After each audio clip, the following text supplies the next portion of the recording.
ನಮಸ್ಕಾರ ವೃಶ್ಚಿಕ ರಾಶಿಯವರೇ. ಆಗಸ್ಟ್ 11, 12, 13, 14 ದಿನಗಳು ಸಾಮಾನ್ಯ ದಿನಗಳಲ್ಲ. ಈ 4 ದಿನಗಳಲ್ಲಿ ವಿಧಿಯು ನಿಮ್ಮ ಜೀವನದಲ್ಲಿ ಒಂದು ಹೊಸ ಕಥೆಯನ್ನು ಬರೆಯಲಿದೆ. ನೀವು ಎಂದಿಗೂ ಊಹಿಸದ ವ್ಯಕ್ತಿಯೊಬ್ಬರಿಂದ ಸಹಾಯ ಸಿಗುವ ಸಾಧ್ಯತೆ ಇದೆ. ಬಹಳ ದಿನಗಳಿಂದ ನಿಂತುಹೋಗಿದ್ದ ಕೆಲಸವೊಂದು ಏಕಾಏಕಿ ಮುನ್ನಡೆಯಬಹುದು. ನೀವು ಕಾಯುತ್ತಿದ್ದ ಶುಭ ಸುದ್ದಿ ನಿಮ್ಮ ಮನೆಯ ಬಾಗಿಲು ತಟ್ಟಬಹುದು. ಉದ್ಯೋಗ, ವ್ಯವಹಾರ, ಕುಟುಂಬ, ಪ್ರೇಮ, ವಿವಾಹ, ಧನ ಮತ್ತು ಆರೋಗ್ಯದಂತಹ ವಿಷಯಗಳಲ್ಲಿ ಗ್ರಹಗಳ ಪ್ರಭಾವ ಹೇಗಿರಲಿದೆ? ಯಾವ ದಿನ ಯಾವ ವಿಷಯದಲ್ಲಿ ಎಚ್ಚರಿಕೆಯಿಂದ ಇರಬೇಕು? ಯಾವ ದಿನ ಅದೃಷ್ಟ ನಿಮ್ಮತ್ತ ತಿರುಗುತ್ತದೆ? ಯಾವ ದೇವಾಲಯಕ್ಕೆ ಭೇಟಿ ನೀಡಿದರೆ ಈ ಶುಭಯೋಗಗಳು ಇನ್ನಷ್ಟು ಬಲಗೊಳ್ಳುತ್ತವೆ? ವಿಧಿ ನಿಮಗೆ ನೀಡಲಿರುವ ಸೂಚನೆಗಳನ್ನು ಗುರುತಿಸುವುದು ಹೇಗೆ? ಈ 4 ದಿನಗಳಲ್ಲಿ ಯಾರು ನಿಮ್ಮ ಜೀವನವನ್ನು ಬದಲಾಯಿಸುವ ವ್ಯಕ್ತಿಯಾಗಲಿದ್ದಾರೆ? ಈ ಎಲ್ಲಾ ಪ್ರಶ್ನೆಗಳಿಗೆ ಉತ್ತರವನ್ನು ಈ ಲೇಖನದಲ್ಲಿ ಪೂರ್ತಿಯಾಗಿ ತಿಳಿದುಕೊಳ್ಳೋಣ. ಕೊನೆಯವರೆಗೂ ತಪ್ಪದೇ ಓದಿ. ಮಧ್ಯದಲ್ಲಿ ಒಂದು ಸಾಲನ್ನು ಮಿಸ್ ಮಾಡಬೇಡಿ, ಏಕೆಂದರೆ ಕೊನೆಯಲ್ಲಿ ತಿಳಿಸುವ ಪರಿಹಾರಗಳು ನಿಮ್ಮ ಅದೃಷ್ಟವನ್ನು ಇನ್ನಷ್ಟು ಬಲಪಡಿಸಬಲ್ಲವು. ಎಲ್ಲರಿಗೂ ನಮಸ್ಕಾರ.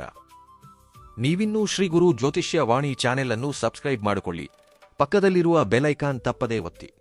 ಆಗ ನಾವು ನೀಡುವ ಪ್ರತಿಯೊಂದು ರಾಶಿಫಲ, ಆಧ್ಯಾತ್ಮಿಕ ವಿಶೇಷಗಳು ಮತ್ತು ಪರಿಹಾರಗಳು ನಿಮಗೆ ತಕ್ಷಣವೇ ತಲುಪುತ್ತವೆ. ಈ ಲೇಖನದಲ್ಲಿ ಹೇಳಿದ ಫಲಿತಾಂಶಗಳು ನಿಮ್ಮ ಜೀವನದಲ್ಲಿ ನಿಜವಾಗಿ ನಡೆದಾಗ ಅಥವಾ ನಡೆಯುತ್ತಿರುವಾಗ ತಪ್ಪದೇ ಅನಿಸಿಕೆ ಕಮೆಂಟ್ ಮಾಡಿ ನಿಮ್ಮ ಅನುಭವವನ್ನು ಎಲ್ಲರೊಂದಿಗೆ ಹಂಚಿಕೊಳ್ಳಿ. ನಿಮ್ಮ ಒಂದು ಅನಿಸಿಕೆಯು ಇನ್ನುಳಿದ ಅನೇಕ ಭಕ್ತರಿಗೆ ಧೈರ್ಯ ಮತ್ತು ನಂಬಿಕೆಯನ್ನು ನೀಡುತ್ತದೆ. ಈಗ ತಡಮಾಡದೆ ಆಗಸ್ಟ್ 11, 12, 13, 14 ದಿನಾಂಕಗಳಿಗೆ ವೃಶ್ಚಿಕ ರಾಶಿಯವರಿಗೆ ಗ್ರಹಗಳು ಬರೆದಿರುವ ಅದ್ಭುತವಾದ ವಿಧಿಯ ಕಥೆಯನ್ನು ಪ್ರಾರಂಭಿಸೋಣ. ಈಗಾಗಲೇ ಬೆಳಗ್ಗೆಯಿಂದಲೇ ನಿಮ್ಮ ಮನಸ್ಸಿನಲ್ಲಿ ಯಾವುದೋ ಹೊಸ ಭರವಸೆ ಕಾಣಿಸುತ್ತದೆ. ನನ್ನ ಜೀವನದಲ್ಲಿ ಒಳ್ಳೆಯ ದಿನಗಳು ಯಾವಾಗ ಬರುತ್ತವೆ ಎಂದು ಕೆಲವು ಕಾಲದಿಂದ ಕಾಯುತ್ತಿದ್ದ ವೃಶ್ಚಿಕ ರಾಶಿಯವರಿಗೆ ಈ ದಿನ ವಿಧಿಯು ಒಂದು ಸಣ್ಣ ಸುಳಿವನ್ನು ತೋರಿಸುತ್ತದೆ. ಬೆಳಿಗ್ಗೆ ಪ್ರಾರಂಭವಾಗುವ ಸಣ್ಣ ಘಟನೆಯು ಸಂಜೆಯ ವೇಳೆಗೆ ದೊಡ್ಡ ಬದಲಾವಣೆಗೆ ದಾರಿ ಮಾಡಿಕೊಡಬಹುದು. ನೀವು ಗತಕಾಲದಲ್ಲಿ ಮಾಡಿದ ಒಂದು ಒಳ್ಳೆಯ ಕೆಲಸವು ಈಗ ನಿಮಗೆ ಮರಳಿ ಲಾಭವಾಗಿ ಬರಲು ಸಮಯ ಹತ್ತಿರವಾಗುತ್ತಿದೆ. ಮುಖ್ಯವಾಗಿ ಬಹಳ ದಿನಗಳಿಂದ ನಿಮ್ಮೊಂದಿಗೆ ಮಾತನಾಡದ ವ್ಯಕ್ತಿಯೊಬ್ಬರು ಹಠಾತ್ತಾಗಿ ನಿಮಗೆ ಕರೆ ಮಾಡುವುದು ಅಥವಾ ಸಂದೇಶ ಕಳುಹಿಸುವುದು ಆಶ್ಚರ್ಯ ತರಬಹುದು. ಮೊದಲು ಅದು ಸಾಮಾನ್ಯ ವಿಷಯವೆನಿಸಿದರೂ ನಂತರ ಅದೇ ನಿಮ್ಮ ಜೀವನದಲ್ಲಿ ಒಂದು ಒಳ್ಳೆಯ ಅವಕಾಶಕ್ಕೆ ಕಾರಣವಾಗುತ್ತದೆ. ಉದ್ಯೋಗದಲ್ಲಿರುವವರಿಗೆ ಮೇಲಧಿಕಾರಿಗಳಿಂದ ಒಳ್ಳೆಯ ಗುರುತಿಸುವಿಕೆ ಸಿಗುತ್ತದೆ. ನಿಮ್ಮ ಕೆಲಸವನ್ನು ನೋಡಿ ಮೆಚ್ಚಿಕೊಳ್ಳುವ ಸಾಧ್ಯತೆ ಇದೆ. ನಿರುದ್ಯೋಗಿಗಳಿಗೆ ಹೊಸ ಉದ್ಯೋಗದ ಮಾಹಿತಿ ಸಿಗಬಹುದು. ವ್ಯಾಪಾರಿಗಳಿಗೆ ನಿಂತು ಹೋಗಿದ್ದ ಗ್ರಾಹಕರು ಮತ್ತೆ ಬರಬಹುದು. ಕುಟುಂಬದಲ್ಲಿ ಸಣ್ಣಪುಟ್ಟ ಗೊಂದಲಗಳು ನಿವಾರಣೆಯಾಗಿ ಶಾಂತಿಯುತ ವಾತಾವರಣ ನಿರ್ಮಾಣವಾಗುತ್ತದೆ. ಪತಿ ಪತ್ನಿಯರ ನಡುವೆ ಪ್ರೀತಿ ಹೆಚ್ಚಾಗುತ್ತದೆ. ಆರೋಗ್ಯದ ದೃಷ್ಟಿಯಿಂದ ಶರೀರದ ದಣಿವು ಕಡಿಮೆಯಾಗಿ ಉತ್ಸಾಹ ಹೆಚ್ಚಾಗುತ್ತದೆ. ಈ ದಿನ ಯಾರ ಮಾತನ್ನು ಹಗುರವಾಗಿ ಕಾಣಬೇಡಿ, ಏಕೆಂದರೆ ವಿಧಿ ಕಳುಹಿಸುವ ಸೂಚನೆಯು ಕೆಲವೊಮ್ಮೆ ನಾವು ಅಂದುಕೊಳ್ಳದ ವ್ಯಕ್ತಿಯ ಮೂಲಕವೇ ಬರುತ್ತದೆ. ಸಂಜೆ ಶಿವಾಲಯಕ್ಕೆ ಹೋಗಿ ಶಿವಲಿಂಗಕ್ಕೆ ಜಲಾಭಿಷೇಕ ಮಾಡಿ ಓಂ ನಮಃ ಶಿವಾಯ ಎಂದು ಜಪಿಸಿದರೆ ನಿಂತು ಹೋಗಿರುವ ಕೆಲಸಗಳು ಕ್ರಮೇಣ ಮುನ್ನಡೆಯಲು ಪ್ರಾರಂಭವಾಗುತ್ತವೆ. ಈ 4 ದಿನಗಳಲ್ಲಿ ಅತ್ಯಂತ ಆಶ್ಚರ್ಯಕರ ಘಟನೆಯೊಂದು ನಡೆಯಬಹುದು. ನಿಮ್ಮ ಜೀವನಕ್ಕೆ ಬರುತ್ತಾರೆ ಎಂದು ನೀವು ಎಂದಿಗೂ ಅಂದುಕೊಳ್ಳದ ವ್ಯಕ್ತಿಯೊಬ್ಬರು ನಿಮಗೆ ಸಹಾಯ ಮಾಡಲು ಮುಂದೆ ಬರುತ್ತಾರೆ. ಆ ವ್ಯಕ್ತಿ ಬಂಧುವಾಗಿರಬಹುದು, ಹಳೆಯ ಸ್ನೇಹಿತನಾಗಿರಬಹುದು, ಹಿಂದೆ ನಿಮಗಿದ್ದ ಸಣ್ಣ ಪರಿಚಯದ ವ್ಯಕ್ತಿಯಾಗಿರಬಹುದು, ಅಥವಾ ನಿಮಗೆ ಸಂಪೂರ್ಣವಾಗಿ ಹೊಸಬರು ಆಗಿರಬಹುದು. ಆ ವ್ಯಕ್ತಿ ನೀಡುವ ಒಂದೇ ಒಂದು ಮಾಹಿತಿ ನಿಮ್ಮ ಜೀವನದಲ್ಲಿ ದೊಡ್ಡ ಬದಲಾವಣೆಗೆ ಕಾರಣವಾಗುತ್ತದೆ. ಉದ್ಯೋಗಕ್ಕಾಗಿ ಪ್ರಯತ್ನಿಸುತ್ತಿರುವವರಿಗೆ ಸಂದರ್ಶನದ ಅವಕಾಶ ಬರಬಹುದು. ವಿದೇಶಕ್ಕೆ ಹೋಗಬಯಸುವವರಿಗೆ ಅಗತ್ಯವಾದ ಮಾಹಿತಿ ಸಿಗುತ್ತದೆ. ವ್ಯಾಪಾರಿಗಳಿಗೆ ಹೊಸ ಪಾಲುದಾರಿಕೆಯ ಬಗ್ಗೆ ಮಾತುಕತೆಗಳು ಶುರುವಾಗುತ್ತವೆ. ಬಹಳ ದಿನಗಳಿಂದ ಹಿಂತಿರುಗಿ ಬರದಿದ್ದ ಹಣ ಈ ದಿನ ಕೈಗೆ ಸೇರುವ ಸೂಚನೆಗಳು ಕಾಣಿಸುತ್ತಿವೆ. ಕುಟುಂಬದ ಹಿರಿಯರು ನಿಮಗೊಂದು ಒಳ್ಳೆಯ ಸಲಹೆ ನೀಡುತ್ತಾರೆ. ಆ ಸಲಹೆಯನ್ನು ಹಗುರವಾಗಿ ತೆಗೆದುಕೊಳ್ಳಬೇಡಿ, ಅದೇ ಭವಿಷ್ಯದಲ್ಲಿ ನಿಮಗೆ ಲಾಭ ತಂದುಕೊಡುತ್ತದೆ. ಪ್ರೀತಿಯಲ್ಲಿರುವವರು ಆತುರಪಟ್ಟು ನಿರ್ಧಾರಗಳನ್ನು ತೆಗೆದುಕೊಳ್ಳಬೇಡಿ. ಈ ದಿನ ತಾಳ್ಮೆ ವಹಿಸಿದರೆ ಸಂಬಂಧ ಇನ್ನಷ್ಟು ಬಲಗೊಳ್ಳುತ್ತದೆ. ಆರೋಗ್ಯದ ವಿಷಯದಲ್ಲಿ ಮಸಾಲೆಯುಕ್ತ ಆಹಾರವನ್ನು ಕಡಿಮೆ ಮಾಡುವುದು ಒಳ್ಳೆಯದು. ಈ ದಿನ ಸುಬ್ರಹ್ಮಣ್ಯ ಸ್ವಾಮಿ ದೇವಾಲಯಕ್ಕೆ ಭೇಟಿ ನೀಡಿ ಕ್ಷೀರಾಭಿಷೇಕ ಮಾಡಿಸಿದರೆ ಮಂಗಳ ಗ್ರಹದ ಅನುಗ್ರಹ ಲಭಿಸಿ ಧೈರ್ಯ, ವಿಜಯ ಮತ್ತು ಆತ್ಮವಿಶ್ವಾಸ ಹೆಚ್ಚಾಗುತ್ತವೆ. ನಿಮ್ಮ ಜೀವನಕ್ಕೆ ಬರುವ ಪ್ರತಿಯೊಬ್ಬ ವ್ಯಕ್ತಿಯನ್ನು ಅನುಮಾನದಿಂದ ನೋಡದೆ ವಿವೇಚನೆಯಿಂದ ನೋಡಿ, ಏಕೆಂದರೆ ಈ ದಿನ ವಿಧಿ ಕಳುಹಿಸುವ ಸಹಾಯವು ಒಂದು ಸಾಮಾನ್ಯ ಪರಿಚಯದ ರೂಪದಲ್ಲಿ ಬರಬಹುದು. ಈ ದಿನ ಬೆಳಿಗ್ಗೆಯಿಂದಲೇ ಗ್ರಹಗಳ ಅನುಕೂಲಕರ ಪ್ರಭಾವವು ನಿಮ್ಮ ಸುತ್ತಲೂ ಕಾಣಿಸಲು ಪ್ರಾರಂಭವಾಗುತ್ತದೆ. ಕೆಲವು ಕಾಲದಿಂದ ಕಾಯುತ್ತಿದ್ದ ಕೆಲಸವೊಂದರ ಬಗ್ಗೆ ಸಾನುಕೂಲ ಮಾಹಿತಿ ಬರುತ್ತದೆ. ಸರ್ಕಾರಿ ಕಚೇರಿಗಳಲ್ಲಿ ನಿಂತುಹೋಗಿದ್ದ ಕೆಲಸಗಳು ಮುನ್ನಡೆಯಬಹುದು. ಬ್ಯಾಂಕ್ ಸಾಲ, ಉದ್ಯೋಗ ನೇಮಕಾತಿ, ಬಡ್ತಿ, ವ್ಯಾಪಾರ ಒಪ್ಪಂದ ಅಥವಾ ಕುಟುಂಬಕ್ಕೆ ಸಂಬಂಧಿಸಿದ ಶುಭ ಸುದ್ದಿ ಈ ದಿನ ಕೇಳಿಬರುವ ಸಾಧ್ಯತೆ ಇದೆ. ನಿಮಗೆ ಒಮ್ಮೆ ಸಹಾಯ ಮಾಡಿದ ವ್ಯಕ್ತಿಯು ಮತ್ತೆ ನಿಮ್ಮ ಜೀವನಕ್ಕೆ ಬಂದು ಇನ್ನೊಮ್ಮೆ ನಿಮಗೆ ನೆರವಾಗುವ ಪರಿಸ್ಥಿತಿ ಕಾಣಿಸುತ್ತಿದೆ. ಇದೆಲ್ಲವೂ ವಿಧಿ ಬರೆದ ಹೊಸ ಕಥೆಯ ಭಾಗವೇ ಆಗಿದೆ. ನೀವು ಹಿಂದೆ ಮಾಡಿದ ಒಳಿತೆ ಈಗ ನಿಮಗೆ ಶುಭ ಫಲವಾಗಿ ಮರಳಿ ಬರುತ್ತಿದೆ. ವಿದ್ಯಾರ್ಥಿಗಳಿಗೆ ಓದಿನಲ್ಲಿ ಉತ್ತಮ ಏಕಾಗ್ರತೆ ಹೆಚ್ಚಾಗುತ್ತದೆ. ಸ್ಪರ್ಧಾತ್ಮಕ ಪರೀಕ್ಷೆಗಳಿಗೆ ಸಿದ್ಧರಾಗುತ್ತಿರುವವರಿಗೆ ಧೈರ್ಯ ಹೆಚ್ಚುತ್ತದೆ. ಕುಟುಂಬದ ಸದಸ್ಯರೊಂದಿಗೆ ಕುಳಿತು ಮಾತನಾಡುವ ಸಮಯ ಸಿಗುತ್ತದೆ. ಮನೆಯಲ್ಲಿ ನಗು ಹೆಚ್ಚಾಗುತ್ತದೆ. ಪತಿ ಪತ್ನಿಯರು ಒಟ್ಟಾಗಿ ಒಂದು ಪ್ರಮುಖ ನಿರ್ಧಾರವನ್ನು ತೆಗೆದುಕೊಳ್ಳುವ ಸಾಧ್ಯತೆಯಿದೆ. ಆರ್ಥಿಕವಾಗಿ ಆದಾಯ ಹೆಚ್ಚಾಗುವ ಮಾರ್ಗಗಳು ಕಾಣಿಸುತ್ತವೆ. ಈ ದಿನ ಲಕ್ಷ್ಮೀ ನರಸಿಂಹ ಸ್ವಾಮಿ ದೇವಾಲಯಕ್ಕೆ ಭೇಟಿ ನೀಡಿ ಸ್ವಾಮಿಯವರಿಗೆ ತುಳಸಿ ದಳಗಳನ್ನು ಸಮರ್ಪಿಸಿದರೆ ಅಡೆತಡೆಗಳು ನಿವಾರಣೆಯಾಗಿ ಅದೃಷ್ಟ ಇನ್ನಷ್ಟು ಬಲಗೊಳ್ಳುತ್ತದೆ.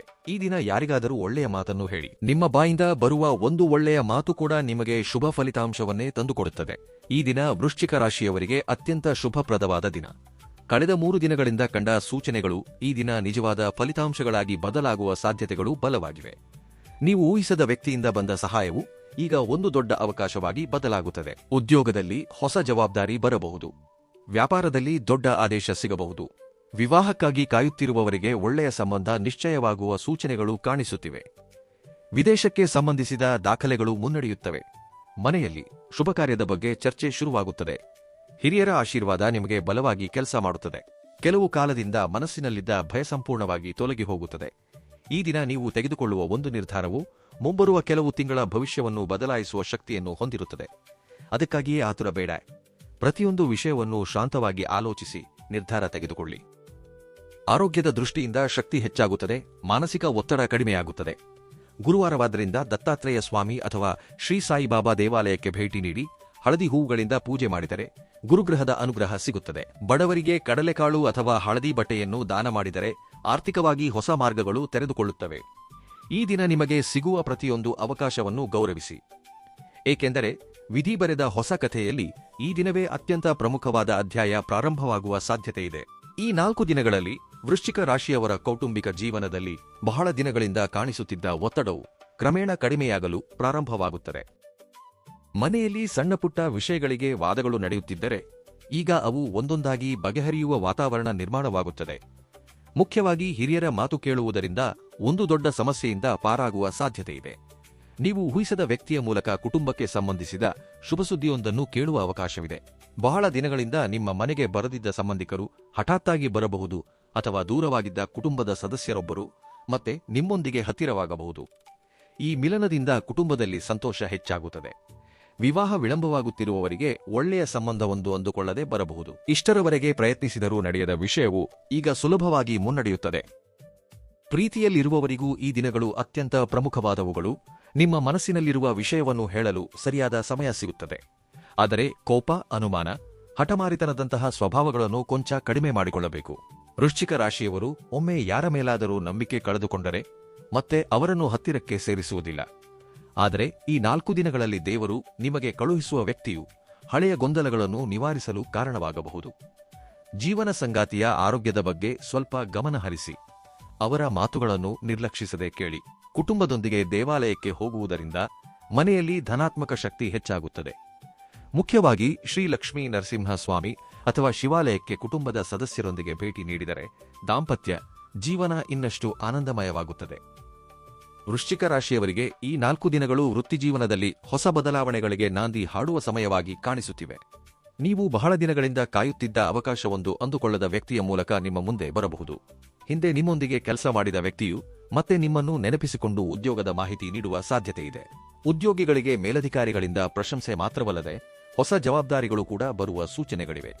ಕೆಲವರಿಗೆ ವರ್ಗಾವಣೆ ಅಥವಾ ಬಡ್ತಿಯ ಬಗ್ಗೆ ಮಾಹಿತಿ ಬರಬಹುದು. ನಿರುದ್ಯೋಗಿಗಳಿಗೆ ಸಂದರ್ಶನಕ್ಕೆ ಕರೆಯನ್ನು ಪಡೆಯುವ ಅವಕಾಶವಿದೆ. ವ್ಯಾಪಾರಿಗಳಿಗೆ ಈ ದಿನಗಳು ವಿಶೇಷವಾಗಿ ಅನುಕೂಲಕರವಾಗಿರುತ್ತವೆ. ಹಿಂದೆ ನಷ್ಟ ಅನುಭವಿಸಿದವರು ಈಗ ಹೊಸ ಗ್ರಾಹಕರ ಮೂಲಕ ಲಾಭ ಗಳಿಸಬಹುದು. ಮುಖ್ಯವಾಗಿ ಪಾಲುದಾರಿಕೆ ವ್ಯಾಪಾರ ಮಾಡುವವರು ಹೊಸ ವ್ಯಕ್ತಿಯನ್ನು ಭೇಟಿಯಾಗಲಿದ್ದಾರೆ. ಮೊದಲು ಸಾಮಾನ್ಯ ಪರಿಚಯದಂತೆ ಕಂಡರೂ ಆ ವ್ಯಕ್ತಿಯು ಭವಿಷ್ಯದಲ್ಲಿ ನಿಮ್ಮ ವ್ಯಾಪಾರವನ್ನು ಇನ್ನಷ್ಟು ಮುಂದೆ ಕೊಂಡೊಯ್ಯುವ ಪಾಲುದಾರರಾಗಿ ಬದಲಾಗಬಹುದು. ವಿದ್ಯಾರ್ಥಿಗಳಿಗೂ ಗುರುಗ್ರಹದ ಅನುಗ್ರಹ ಬಲವಾಗಿರುತ್ತದೆ.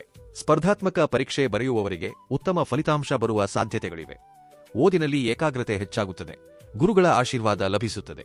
ಒಮ್ಮೆ ಕೈಬಿಟ್ಟ ಕೋರ್ಸ್ ಅಥವಾ ಅವಕಾಶ ಮತ್ತೆ ನಿಮ್ಮ ಮುಂದೆ ಬರಬಹುದು. ಈ ಬಾರಿ ಅದನ್ನು ನಿರ್ಲಕ್ಷಿಸಬೇಡಿ, ಏಕೆಂದರೆ ವಿಧಿಯು ನಿಮ್ಮ ಬಾಗಿಲನ್ನು 2ನೇ ಬಾರಿಗೆ ತಟ್ಟುವುದು ತುಂಬಾ ಅಪರೂಪ. ವೃಶ್ಚಿಕ ರಾಶಿಯವರಿಗೆ ಈ 4 ದಿನಗಳಲ್ಲಿ ಆರ್ಥಿಕವಾಗಿ ಆಶಾದಾಯಕ ಬದಲಾವಣೆಗಳು ಕಾಣಿಸುತ್ತಿವೆ. ಬಹಳ ದಿನಗಳಿಂದ ಬರಬೇಕಿದ್ದ ಹಣದ ಬಗ್ಗೆ ಒಳ್ಳೆಯ ಮಾಹಿತಿ ಕೇಳುವ ಸಾಧ್ಯತೆಯಿದೆ. ಸಾಲವಾಗಿ ನೀಡಿದ್ದ ಹಣ ಮರಳಿ ಬರಬಹುದು. ಬ್ಯಾಂಕ್ ಸಾಲಕ್ಕಾಗಿ ಕಾಯುತ್ತಿರುವವರಿಗೆ ಅನುಕೂಲಕರ ಸುದ್ದಿ ಸಿಗುತ್ತದೆ. ಹಿಂದೆ ನಿಂತು ಹೋಗಿದ್ದ ಆಸ್ತಿ ವ್ಯವಹಾರ ಈಗ ಮುನ್ನಡೆಯುವ ಸಾಧ್ಯತೆಯಿದೆ. ಜಮೀನು ಖರೀದಿಸಲು ಆಲೋಚಿಸುತ್ತಿರುವವರಿಗೆ ಒಳ್ಳೆಯ ಜಾಗ ಸಿಗಬಹುದು. ಮನೆ ನಿರ್ಮಾಣ ಪ್ರಾರಂಭಿಸಬೇಕೆಂದಿರುವವರಿಗೆ ಶುಭ ಸಮಯ ಹತ್ತಿರವಾಗುತ್ತಿದೆ. ಆದರೆ ಈ ದಿನಗಳಲ್ಲಿ ಒಂದು ವಿಷಯವನ್ನು ನೆನಪಿನಲ್ಲಿಡಿ: ನಿಮ್ಮ ಆರ್ಥಿಕ ವಿಷಯಗಳನ್ನು ಎಲ್ಲರೊಂದಿಗೂ ಹಂಚಿಕೊಳ್ಳಬೇಡಿ. ನಿಮ್ಮ ಪ್ರಗತಿಯನ್ನು ನೋಡಿ ಕೆಲವರಿಗೆ ಅಸೂಯೆ ಉಂಟಾಗುವ ಸಾಧ್ಯತೆಯಿದೆ. ನೀವು ಮಾಡುವ ಪ್ರತಿಯೊಂದು ಹೂಡಿಕೆಯನ್ನು ಯೋಚಿಸಿ ಮಾಡಿ. ಆತುರಪಟ್ಟು ದೊಡ್ಡ ಮೊತ್ತದ ಹಣವನ್ನು ತೊಡಗಿಸಬೇಡಿ. ಗುರುವಾರದಂದು ಆಗಸ್ಟ್ 13 ವೃದ್ಧ ಬ್ರಾಹ್ಮಣರಿಗೆ ಅಥವಾ ಬಡವರಿಗೆ ಹಳದಿ ಕಡಲೆಕಾಳು ಅಥವಾ ಅಕ್ಕಿಯನ್ನು ದಾನ ಮಾಡಿದರೆ ಗುರುಗ್ರಹದ ಅನುಗ್ರಹ ಹೆಚ್ಚಾಗುತ್ತದೆ. ಶುಕ್ರವಾರದಂದು ಆಗಸ್ಟ್ 14 ಮಹಾಲಕ್ಷ್ಮಿ ಅಮ್ಮನವರ ದರ್ಶನ ಮಾಡಿ ತಾವರೆ ಹೂವುಗಳನ್ನು ಸಮರ್ಪಿಸಿದರೆ ಧನಯೋಗ ಇನ್ನಷ್ಟು ಬಲಗೊಳ್ಳುತ್ತದೆ. ಮುಖ್ಯವಾಗಿ ಈ 4 ದಿನಗಳಲ್ಲಿ ನೀವು ಊಹಿಸದ ವ್ಯಕ್ತಿಯಿಂದ ಬರುವ ಆರ್ಥಿಕ ಸಲಹೆಯು ನಿಮಗೆ ಭವಿಷ್ಯದಲ್ಲಿ ದೊಡ್ಡ ಲಾಭವನ್ನು ತರಬಹುದು. ಅದಕ್ಕಾಗಿಯೇ ಪ್ರತಿಯೊಂದು ಮಾತನ್ನು ಶ್ರದ್ಧೆಯಿಂದ ಕೇಳಿ. ದೇವರು ಕೆಲವೊಮ್ಮೆ ಆಶೀರ್ವಾದವನ್ನು ಮನುಷ್ಯರ ರೂಪದಲ್ಲಿ ಕಳುಹಿಸುತ್ತಾನೆ. ಈ 4 ದಿನಗಳಲ್ಲಿ ಆರೋಗ್ಯಕ್ಕೆ ಸಂಬಂಧಿಸಿದಂತೆ ದೊಡ್ಡ ಸಮಸ್ಯೆಗಳು ಕಾಣಿಸದಿದ್ದರೂ ಮಾನಸಿಕ ಒತ್ತಡ, ಅತಿಯಾದ ಆಲೋಚನೆ ಮತ್ತು ನಿದ್ರಾಹೀನತೆಯಂತಹ ಸಣ್ಣಪುಟ್ಟ ತೊಂದರೆಗಳು ಇರಬಹುದು. ವೃಶ್ಚಿಕ ರಾಶಿಯವರು ಪ್ರತಿಯೊಂದು ವಿಷಯವನ್ನೂ ಒಳಗೊಳಗೆ ಇಟ್ಟುಕೊಂಡು ಸಂಕಟಪಡುವ ಸ್ವಭಾವವನ್ನು ಹೊಂದಿರುತ್ತಾರೆ. ಅದಕ್ಕಾಗಿಯೇ ಮನಸ್ಸನ್ನು ಪ್ರಶಾಂತವಾಗಿಟ್ಟುಕೊಳ್ಳುವುದು ಬಹಳ ಅಗತ್ಯ. ಬೆಳಿಗ್ಗೆ ಸೂರ್ಯೋದಯದ ಸಮಯದಲ್ಲಿ ಸ್ವಲ್ಪ ಸಮಯ ನಡೆಯುವುದು ಮತ್ತು ದೀರ್ಘ ಉಸಿರಾಟ ಮಾಡುವುದರಿಂದ ಶರೀರಕ್ಕೆ ಒಳ್ಳೆಯ ಶಕ್ತಿ ಸಿಗುತ್ತದೆ. ಈ 4 ದಿನಗಳಲ್ಲಿ ಆಧ್ಯಾತ್ಮಿಕವಾಗಿಯೂ ಒಂದು ವಿಶೇಷ ಅನುಭೂತಿ ಉಂಟಾಗುವ ಸಾಧ್ಯತೆಯಿದೆ. ನೀವು ಬಹಳ ದಿನಗಳಿಂದ ಹೋಗಬೇಕೆಂದುಕೊಂಡಿದ್ದ ದೇವಾಲಯಕ್ಕೆ ಹೋಗುವ ಅವಕಾಶ ಸಿಗುತ್ತದೆ. ಮುಖ್ಯವಾಗಿ ಶ್ರೀಶೈಲ ಮಲ್ಲಿಕಾರ್ಜುನ ಸ್ವಾಮಿ, ಶ್ರೀ ಕಾಳಹಸ್ತಿ, ಯಾದಾದ್ರಿ ಲಕ್ಷ್ಮೀ ನರಸಿಂಹಸ್ವಾಮಿ, ಕಾಣಿಪಾಕ ವರಸಿದ್ಧಿ ವಿನಾಯಕ ಸ್ವಾಮಿ, ಮೋಪಿ ದೇವಿ ಸುಬ್ರಹ್ಮಣ್ಯ ಸ್ವಾಮಿ ಅಥವಾ ನಿಮ್ಮ ಹತ್ತಿರದ ಶಿವಾಲಯಕ್ಕೆ ಭೇಟಿ ನೀಡುವುದು ಅತ್ಯಂತ ಶುಭಪ್ರದ. ಶಿವಾಲಯದಲ್ಲಿ ಬಿಲ್ವಪತ್ರೆಯಿಂದ ಅರ್ಚನೆ ಮಾಡಿ. ನವಗ್ರಹಗಳಿಗೆ 9 ಪ್ರದಕ್ಷಿಣೆಗಳನ್ನು ಮಾಡಿ. ಸುಬ್ರಹ್ಮಣ್ಯ ಸ್ವಾಮಿಗೆ ಕ್ಷೀರಾಭಿಷೇಕ ಮಾಡಿಸಿ. ದುರ್ಗಾದೇವಿ ದೇವಾಲಯದಲ್ಲಿ ಎಳ್ಳೆಣ್ಣೆಯಿಂದ ದೀಪ ಬೆಳಗಿಸಿ. ಈ ಪರಿಹಾರಗಳು ನಿಮ್ಮ ಗ್ರಹಬಲವನ್ನು ಹೆಚ್ಚಿಸುವುದು ಮಾತ್ರವಲ್ಲದೆ ವಿಧಿಯು ನಿಮಗಾಗಿ ಸಿದ್ಧಪಡಿಸಿದ ಹೊಸ ಮಾರ್ಗವನ್ನು ಇನ್ನಷ್ಟು ಸ್ಪಷ್ಟವಾಗಿ ತೋರಿಸುತ್ತವೆ. ಈ ದಿನಗಳಲ್ಲಿ ನೀವು ಅಂದುಕೊಳ್ಳದೆ ಭೇಟಿಯಾಗುವ ಒಬ್ಬ ಭಕ್ತ, ಒಬ್ಬ ಗುರು ಅಥವಾ ಒಬ್ಬ ಹಿರಿಯ ವ್ಯಕ್ತಿ ಹೇಳುವ ಮಾತನ್ನು ಎಂದಿಗೂ ಹಗುರವಾಗಿ ತೆಗೆದುಕೊಳ್ಳಬೇಡಿ. ಅದೇ ನಿಮ್ಮ ಜೀವನವನ್ನು ಬದಲಾಯಿಸುವ ಶುಭ ಸುದ್ದಿಗೆ ಮೊದಲ ಹೆಜ್ಜೆಯಾಗುವ ಸಾಧ್ಯತೆಯಿದೆ. ವೃಶ್ಚಿಕ ರಾಶಿಯವರಿಗೆ ಈ 4 ದಿನಗಳಲ್ಲಿ ಗ್ರಹಗಳ ಸಂಚಾರವು ಒಂದು ವಿಶೇಷವಾದ ಸಂದೇಶವನ್ನು ನೀಡುತ್ತಿದೆ. ಕೆಲವೊಮ್ಮೆ ನಾವು ಎಷ್ಟೇ ಕಷ್ಟಪಟ್ಟರೂ ಫಲಿತಾಂಶ ಕಾಣಿಸುವುದಿಲ್ಲ, ಇನ್ನೂ ನನ್ನ ಅದೃಷ್ಟ ಇಷ್ಟೇ ಎಂದು ಮನಸ್ಸಿನಲ್ಲಿ ಅಂದುಕೊಳ್ಳುತ್ತೇವೆ. ಆದರೆ ದೇವರು ನಿರ್ಣಯಿಸಿದ ಸಮಯ ಬಂದಾಗ ಒಂದೇ ಒಂದು ಘಟನೆ ಸಾಕು, ಇಡೀ ಜೀವನವೇ ಬದಲಾಗಿ ಹೋಗುತ್ತದೆ. ಪ್ರಸ್ತುತ ನಿಮ್ಮ ರಾಶಿಯ ಮೇಲೆ ಗುರುಗ್ರಹದ ದೃಷ್ಟಿಯು ಭರವಸೆಯನ್ನು ಹೆಚ್ಚಿಸುತ್ತಿದ್ದರೆ ಮಂಗಳನ ಪ್ರಭಾವವು ಧೈರ್ಯವನ್ನು ನೀಡುತ್ತಿದೆ. ಶನಿ ಭಗವಾನರು ನಿಮ್ಮ ತಾಳ್ಮೆಯನ್ನು ಪರೀಕ್ಷಿಸಿದರು. ಈಗ ನಿಮ್ಮ ಕಷ್ಟಕ್ಕೆ ಪ್ರತಿಫಲ ನೀಡುವ ಸಮಯ ಹತ್ತಿರವಾಗುತ್ತಿದೆ. ಅದಕ್ಕಾಗಿಯೇ ಈ 4 ದಿನಗಳಲ್ಲಿ ನಡೆಯುವ ಪ್ರತಿಯೊಂದು ಸಣ್ಣ ಘಟನೆಯನ್ನು ಎಚ್ಚರಿಕೆಯಿಂದ ಗಮನಿಸಿ. ಮುಖ್ಯವಾಗಿ ವ್ಯಕ್ತಿಯೊಬ್ಬರು ನಿಮ್ಮ ಜೀವನದಲ್ಲಿ ಅಂದುಕೊಳ್ಳದೆ ಪ್ರವೇಶಿಸುವ ಸಾಧ್ಯತೆಯಿದೆ. ಆ ವ್ಯಕ್ತಿ ನಿಮಗೆ ಉದ್ಯೋಗದ ಮಾಹಿತಿ ನೀಡಬಹುದು, ವ್ಯಾಪಾರದ ಅವಕಾಶವನ್ನು ತೋರಿಸಬಹುದು, ಕೌಟುಂಬಿಕ ಸಮಸ್ಯೆಗೆ ಪರಿಹಾರ ತಿಳಿಸಬಹುದು ಅಥವಾ ನೀವು ದಿನಗಳಿಂದ ಕಾಯುತ್ತಿದ್ದ ಶುಭ ಸುದ್ದಿಯನ್ನು ತರಬಹುದು. ಮೊದಲು ಆ ವ್ಯಕ್ತಿಯನ್ನು ಸಾಮಾನ್ಯ ಮನುಷ್ಯನೆಂದು ಭಾವಿಸಿದರು. ನಂತರ ಅವರ ಮೂಲಕ ಬಂದ ಬದಲಾವಣೆಯನ್ನು ನೋಡಿ ಇವರು ನಿಜವಾಗಿಯೂ ದೇವರು ಕಳುಹಿಸಿದ ಮನುಷ್ಯನೇ ಎಂದು ನೀವು ಅಂದುಕೊಳ್ಳುವ ಪರಿಸ್ಥಿತಿ ನಿರ್ಮಾಣವಾಗುತ್ತದೆ. ಅದಕ್ಕಾಗಿಯೇ ಈ 4 ದಿನಗಳಲ್ಲಿ ಯಾರನ್ನೂ ಕೀಳಾಗಿ ಕಾಣಬೇಡಿ. ಯಾರ ಮಾತನ್ನಾದರೂ ಪೂರ್ತಿಯಾಗಿ ಕೇಳಿ. ಕೆಲವೊಮ್ಮೆ ದೇವರು ಆಶೀರ್ವಾದವನ್ನು ಮನುಷ್ಯರ ರೂಪದಲ್ಲಿ ಕಳುಹಿಸುತ್ತಾನೆ. ನಿಮ್ಮ ಮನಸ್ಸು ಹೇಳುವ ಒಳ್ಳೆಯ ಆಲೋಚನೆಯನ್ನು ನಿರ್ಲಕ್ಷಿಸಬೇಡಿ, ಅದೂ ಕೂಡ ದೈವಿಕ ಸೂಚನೆಯೇ ಆಗಿರಬಹುದು. ಈ ದಿನಗಳಲ್ಲಿ ಕೋಪದಿಂದ ತೆಗೆದುಕೊಳ್ಳುವ ನಿರ್ಧಾರವು ಒಂದು ಅವಕಾಶವನ್ನು ದೂರ ಮಾಡಬಹುದು. ಪ್ರಶಾಂತವಾಗಿ ತೆಗೆದುಕೊಳ್ಳುವ ನಿರ್ಧಾರ ಮಾತ್ರ ನಿಮ್ಮ ಜೀವನದಲ್ಲಿ ಹೊಸ ಅಧ್ಯಾಯಕ್ಕೆ ಶ್ರೀಕಾರ ಬರೆಯುತ್ತದೆ. ವಿಧಿ ಬರೆದ ಹೊಸ ಕತೆ ನಿಮ್ಮ ಜೀವನದಲ್ಲಿ ಬದಲಾವಣೆ ಪ್ರಾರಂಭವಾಗುವ ಸಮಯ. ವೃಶ್ಚಿಕ ರಾಶಿಯವರು ಜೀವನದಲ್ಲಿ ಎಷ್ಟೋ ಪರೀಕ್ಷೆಗಳನ್ನು ಎದುರಿಸುತ್ತಾರೆ. ಕಷ್ಟಗಳು ಬಂದರೂ ಹೊರಗೆ ಹೇಳಿಕೊಳ್ಳದೆ ಸಹಿಸಿಕೊಳ್ಳುತ್ತಾರೆ. ಅದಕ್ಕಾಗಿಯೇ ದೇವರು ಕೂಡ ನಿಮಗೆ ಫಲಿತಾಂಶ ನೀಡುವಾಗ ಒಟ್ಟಿಗೆ ಎಷ್ಟೋ ಒಳ್ಳೆಯ ವಿಷಯಗಳನ್ನು ಕಳುಹಿಸುತ್ತಾನೆ. ಈ 4 ದಿನಗಳಲ್ಲಿ ಅದೇ ನಡೆಯಲಿದೆ ಎಂಬುದಕ್ಕೆ ಬಲವಾದ ಸೂಚನೆಗಳು ಕಾಣಿಸುತ್ತಿವೆ. ನೀವು ದಿನಗಳಿಂದ ಕಳೆದುಕೊಂಡಿದ್ದ ಆತ್ಮವಿಶ್ವಾಸ ಮರಳಿ ಬರುತ್ತದೆ. ನಿಮ್ಮ ಮೇಲೆ ನಂಬಿಕೆ ಹೆಚ್ಚಾಗುತ್ತದೆ. ಕುಟುಂಬದ ಸದಸ್ಯರು ನಿಮ್ಮ ನಿರ್ಧಾರಗಳನ್ನು ಗೌರವಿಸಲು ಪ್ರಾರಂಭಿಸುತ್ತಾರೆ. ಉದ್ಯೋಗದಲ್ಲಿ ನಿಮ್ಮ ಮೌಲ್ಯ ಹೆಚ್ಚಾಗುತ್ತದೆ. ವ್ಯಾಪಾರದಲ್ಲಿ ನಿಮ್ಮ ಹೆಸರು ಇನ್ನಷ್ಟು ಮುಂದೆ ಸಾಗುತ್ತದೆ.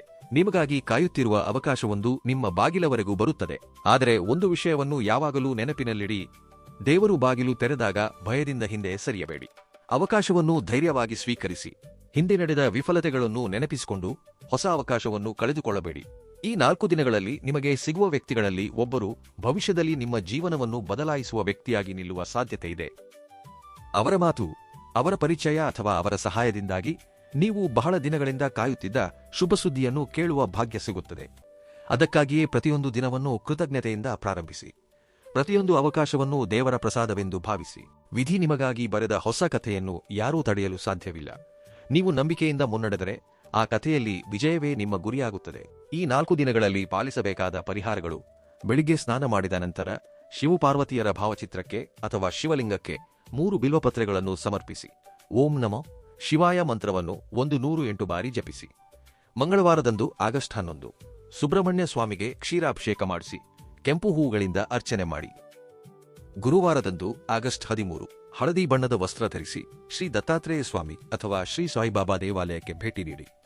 ನವಗ್ರಹಗಳ ಬಳಿ 9 ಪ್ರದಕ್ಷಿಣೆ ಮಾಡಿ ನಿಮ್ಮ ಗೋತ್ರ ಮತ್ತು ಹೆಸರಿನಲ್ಲಿ ಅರ್ಚನೆ ಮಾಡಿಸಿ. ಬಡವರಿಗೆ ಕಡಲೆಕಾಳು, ಬೆಲ್ಲ ಅಥವಾ ಬಾಳೆಹಣ್ಣುಗಳನ್ನು ದಾನ ಮಾಡಿ. ಮನೆಯಲ್ಲಿ ಸಂಜೆ ಎಳ್ಳೆಣ್ಣೆಯಿಂದ ದೀಪ ಹಚ್ಚಿ ಕುಟುಂಬದ ಸದಸ್ಯರೊಂದಿಗೆ ಕುಳಿತು 5 ನಿಮಿಷ ಭಗವಂತನ ನಾಮಸ್ಮರಣೆ ಮಾಡಿ. ಈ 4 ದಿನಗಳಲ್ಲಿ ಸಾಧ್ಯವಾದರೆ ಒಮ್ಮೆ ಶ್ರೀ ಲಕ್ಷ್ಮೀ ನರಸಿಂಹಸ್ವಾಮಿ ಅಥವಾ ಹತ್ತಿರದ ಶಿವಾಲಯಕ್ಕೆ ಭೇಟಿ ನೀಡಿ ನಿಮ್ಮ ಕೋರಿಕೆಯನ್ನು ಭಕ್ತಿಯಿಂದ ತಿಳಿಸಿ.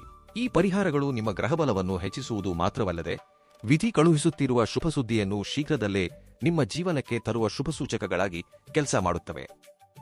ವೃಶ್ಚಿಕ ರಾಶಿಯವರಿಗೆ ಆಗಸ್ಟ್ 11, 12, 13, 14ರ ದಿನಾಂಕಗಳು ಜೀವನದಲ್ಲಿ ನೆನಪಿನಲ್ಲಿ ಉಳಿಯುವ ದಿನಗಳಾಗಿ ಬದಲಾಗುವ ಸಾಧ್ಯತೆ ಇದೆ. ನೀವು ಊಹಿಸದ ವ್ಯಕ್ತಿಯ ಮೂಲಕ ಒಂದು ಹೊಸ ಅವಕಾಶ, ಹೊಸ ಪರಿಚಯ, ಹೊಸ ಸಹಾಯ ಅಥವಾ ಒಂದು ಶುಭ ಸುದ್ದಿ ನಿಮ್ಮ ಜೀವನವನ್ನು ಪ್ರವೇಶಿಸುವ ಯೋಗ ಬಲವಾಗಿ ಕಾಣಿಸುತ್ತಿದೆ. ಈ 4 ದಿನಗಳಲ್ಲಿ ದೇವರು ನಿಮಗಾಗಿ ತೆರೆಯುವ ಪ್ರತಿಯೊಂದು ಬಾಗಿಲನ್ನು ಗೌರವಿಸಿ. ನಿಮ್ಮ ಶ್ರಮವನ್ನು ನಂಬಿ ಹಿರಿಯರ ಆಶೀರ್ವಾದ ಪಡೆಯಿರಿ. ದೈವದ ಮೇಲಿನ ನಂಬಿಕೆಯನ್ನು ಇನ್ನಷ್ಟು ಹೆಚ್ಚಿಸಿಕೊಳ್ಳಿ, ಏಕೆಂದರೆ ವಿಧಿ ನಿಮಗಾಗಿ ಬರೆದ ಹೊಸ ಕಥೆ ಈಗ ಪ್ರಾರಂಭವಾಗುತ್ತಿದೆ. ಆ ಕಥೆಯಲ್ಲಿ ನಿಮ್ಮ ಕಣ್ಣೀರಿನ ಬದಲಿಗೆ ಸಂತೋಷ, ನಿರಾಶೆಯ ಬದಲಿಗೆ ಭರವಸೆ, ಕಾಯುವಿಕೆಯ ಬದಲಿಗೆ ಶುಭಸುದ್ದಿ, ಏಕಾಂಗಿತನದ ಬದಲಿಗೆ ನಿಮಗೊಂದಿಗೆ ನಿಲ್ಲುವ ಒಳ್ಳೆಯ ಮನುಷ್ಯರು ಬರಲೆಂದು ಪರಮಶಿವನಲ್ಲಿ ಹೃದಯಪೂರ್ವಕವಾಗಿ ಪ್ರಾರ್ಥಿಸುತ್ತೇವೆ. ಈ ಲೇಖನ ನಿಮಗೆ ಇಷ್ಟವಾಗಿದ್ದರೆ ಮತ್ತು ಉಪಯುಕ್ತವೆನಿಸಿದರೆ ತಪ್ಪದೇ ಲೈಕ್ ಮಾಡಿ. ನೀವಿನ್ನೂ ನಮ್ಮ ಶ್ರೀ ಗುರು ಜ್ಯೋತಿಷ್ಯವಾಣಿ ಚಾನೆಲ್ ಅನ್ನು ಸಬ್ಸ್ಕ್ರೈಬ್ ಮಾಡಿಕೊಳ್ಳಿ. ಈ ಜ್ಯೋತಿಷ್ಯ ಶಾಸ್ತ್ರದಲ್ಲಿ ಹೇಳಿದ ಫಲಿತಾಂಶಗಳಲ್ಲಿ ನಿಮ್ಮ ಜೀವನದಲ್ಲಿ ಯಾವುದು ನಿಜವಾಯಿತೋ, ಯಾವ ಶುಭ ಸುದ್ದಿ ನಿಮಗೆ ಸಿಕ್ಕಿತೋ ಅದನ್ನು ಕಮೆಂಟ್ನಲ್ಲಿ ತಪ್ಪದೇ ತಿಳಿಸಿ ಮತ್ತು ಕಮೆಂಟ್ ಬಾಕ್ಸ್ನಲ್ಲಿ ನಿಮ್ಮ ಇಷ್ಟದ ದೇವರ ಹೆಸರೇನು ಕಾಮೆಂಟ್ ಮಾಡಿ. ಧನ್ಯವಾದಗಳು.